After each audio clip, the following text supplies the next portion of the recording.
Hi everyone, welcome to a new Begijnhoeve video. My name is Tommy and we're about to make a series of videos about how to do dressage. If you follow us a little bit longer, you could have seen that I already recorded a video how to do piaffe. In that video I said that it's really important to start with the beginning. So actually that's what we're going to do now. I'm going to try to explain to you how to do the warming up, how to do transitions and so on. In the first video we're going to start with the warming up. I think it's really important to do that really well. For this video I will choose Fanatique to show you the warm-up. Actually for the reason because it's very difficult with her and it's not really easy. So therefore I think it's more interesting for you guys to watch, because when I only sit on a horse and show, oh this is so easy, you don't learn anything from it. What is very important in the warming up is take your time. It's better to take 5 minutes more than to rush. Second of all, it's very important that you make good agreements with your horse. So don't sit on your horse and look around and all stuff. It's very important that from the moment you sit on them, you'll be very consistent in what you want. And another very important thing is don't believe that it always needs to be very picture perfect from the beginning. If you have a horse who is a little bit electric or hot or spooky, you cannot have the picture perfect always. Keep the focus on the best end result you can get, but don't get frustrated or demotivated if you can't succeed immediately, because yeah, it's really difficult. And probably if you watch this video, you're a rider as well, so you know already how difficult it is. And another really important thing, when you warm up, I many times see people, they start walking around and then they look around and have to focus on whomever is on the side of the arena or whatever. But I believe that it's very important that the moment you sit on a horse, be consistent and have your focus.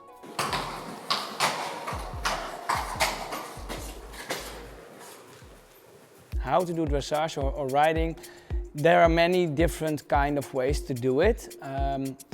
There is not just one handbook. It's like with all human beings, all animals, and the horses, they learn in a different style, or so it's not always the same. What I try to explain to you, like I already said in the previous video, it's about leadership. You really need to feel what your horse needs. So if he's like too much running away all the time, you slow him down. If he's a little bit slow, you make him a little bit more active. So to play with those kind of things gives you a little bit more leadership in this part. So that's also important in the warming up. So first of all, it's very important in the warming up that you can try to make the horse already in a relaxed state of mind. What you really want is to stretch the neck, that you feel the stretch. And also in the beginning, because she's a little bit looking at the door here. So for me it's already important that I take initiative. So which means that I already need to focus now on the speed control. So I try to give my leg and then she needs to go forward. If she doesn't do it, I repeat it, or I go a little bit like trot and then I walk again. So, and then it's important that I can let go my leg and that she still stays active.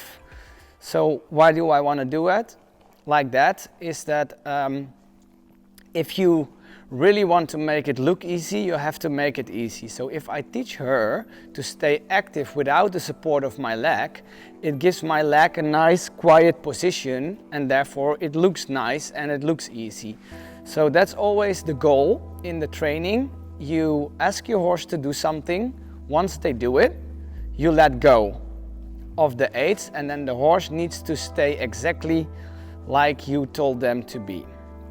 Also, the position in the front in the beginning, it's not very important, but it is important. You want to control all the time. When you touch with your leg, you need to go forward. And then the second thing, what you're going to test, if you gently touch with your hands the reins, you want them to slow down. Once they do it, you release your hand and they're not allowed to go forward. When they're waiting for you, Then the next step is again, you're going to test if you give leg that she needs to go forward.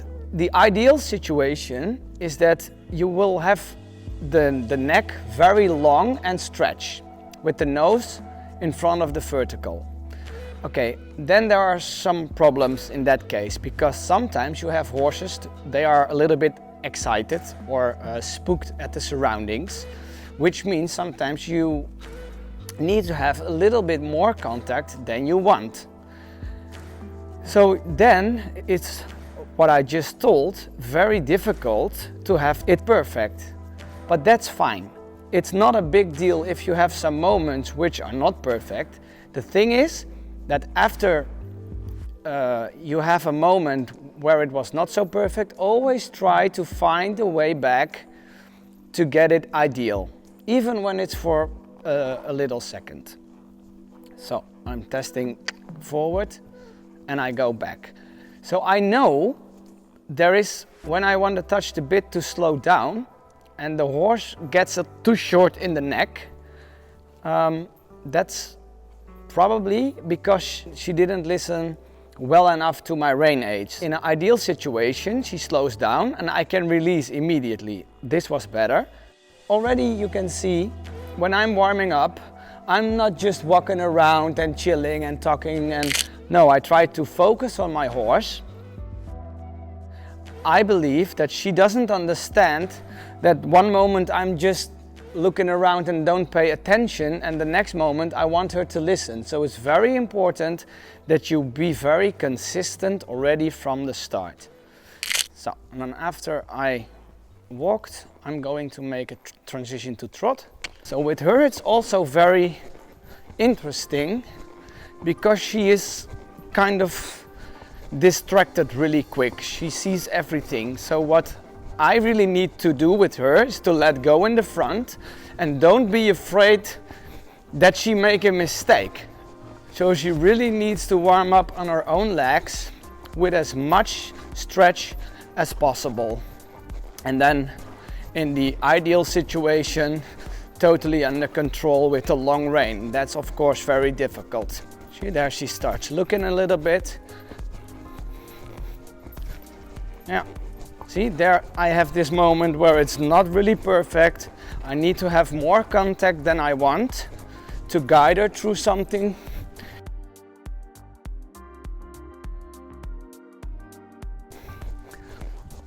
Braaf, goed zo.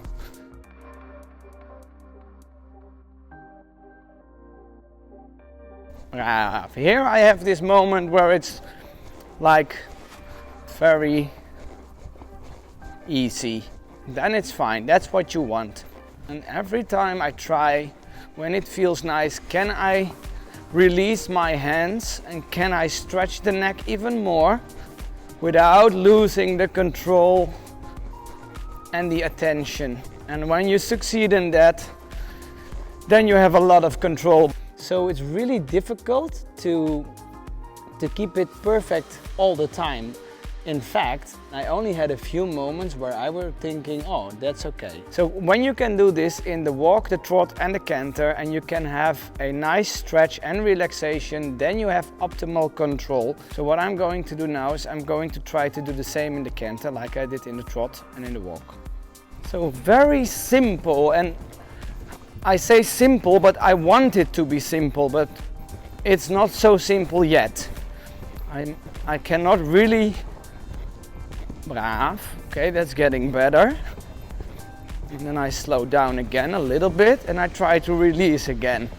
She's still running away a little bit.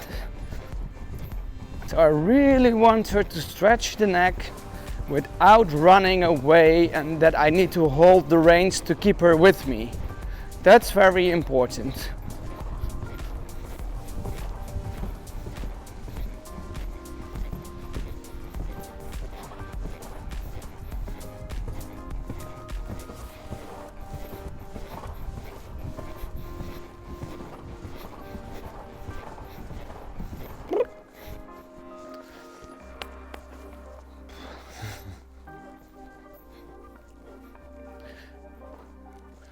Yeah, so as you can see, it's not always very easy. I have a few options when I feel it's difficult. I really want her to learn this, so I can also have another option by shorten my reins and take more control and hold the reins for not make her run away. But I choose not to do it. I choose to take my time for this, and I try to be really consistent, because when I have the feeling when I can have this part of my training like really good, then all the rest will also be more easy. So this is why I wanted to start this video with how to warm up. I think it's really important that you can practice with your horse, that you do this really well. So as you can see, it was not easy, so I still need to practice a little bit more. So guys, yeah, I really hope you like this video. If you have any questions or comments, leave them down below. Thumbs up if you like it. See you next video.